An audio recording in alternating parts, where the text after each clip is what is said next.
Buenas tardes, mi nombre es Solaris Ochoa Herrera, estudiante de Derecho, segundo semestre, y hoy les vengo a hablar sobre el origen de la Constitución de 1991.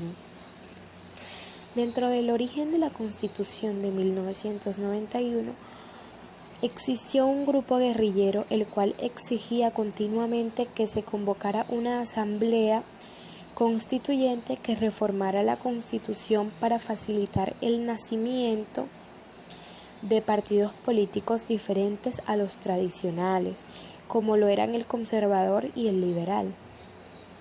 El gobierno no aceptó la propuesta por diversos motivos, entre ellos que los grandes carteles del narcotráfico querían aprovechar la consulta para llevar a cabo una sobre la extradición. Dentro de este cambio surgió un movimiento llamado la Séptima Papeleta, que no fue más que una propuesta que surgió a partir de un movimiento estudiantil ante las elecciones del 17 de marzo de 1990 de Colombia, en las que se iban a elegir Senado, Cámara de Representantes, Asamblea Departamental, juntas administradoras, consejo municipal y alcaldes.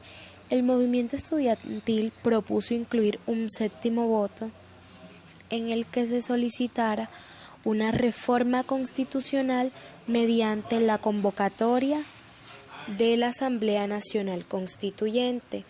Fue por esto que se le denominó Movimiento de la Séptima Papeleta. A continuación le mencionaré los mecanismos para reformar la Constitución.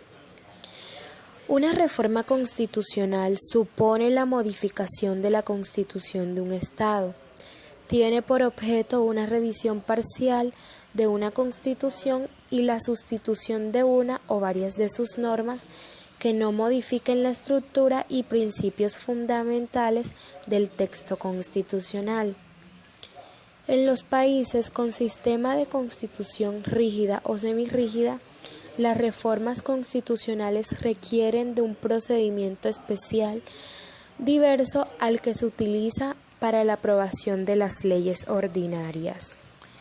Cabe resaltar que dentro de todo este cambio también tenía mucho que ver el pueblo, y es por eso que les hablaré de la soberanía popular. En política, cuando se habla de soberanía, se hace para referirse a una naturaleza en la que persona o entidad que la posee es quien ejerce la máxima autoridad.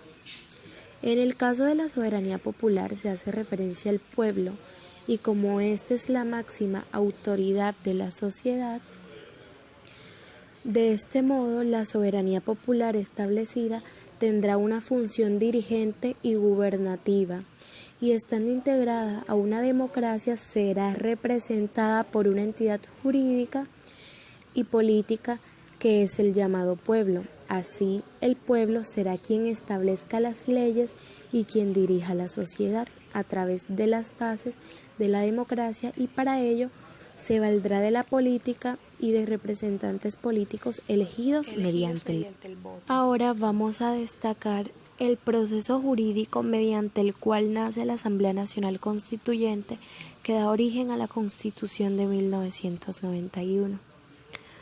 Uno de los procesos jurídicos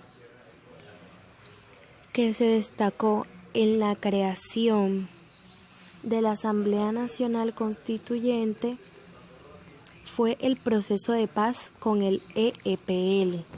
¿Y qué es el EPL? El EPL no es más que un ejército popular de liberación llamado su disidencia por el gobierno colombiano, como los Pelusos. Es una organización guerrillera que forma parte del conflicto armado interno.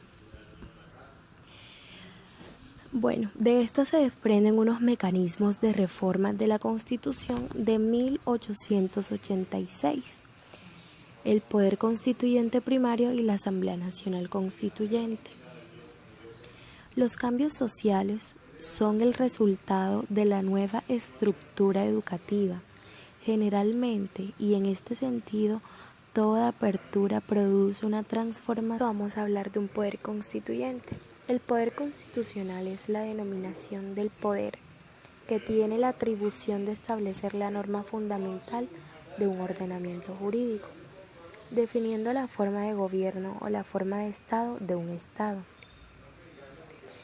Esta facultad es ejercida al constituir una nueva organización de Estado y al reformar la Constitución vigente.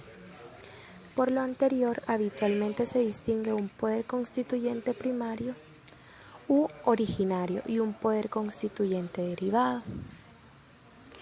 El poder constituyente ha sido definido como la voluntad política creadora del orden que requiere naturaleza originaria, eficacia y carácter creadora, como la voluntad originaria, soberana, suprema, directa que tiene un pueblo, para constituir un Estado, dándole una personalidad al mismo y darse la organización jurídica y política que más le convenga.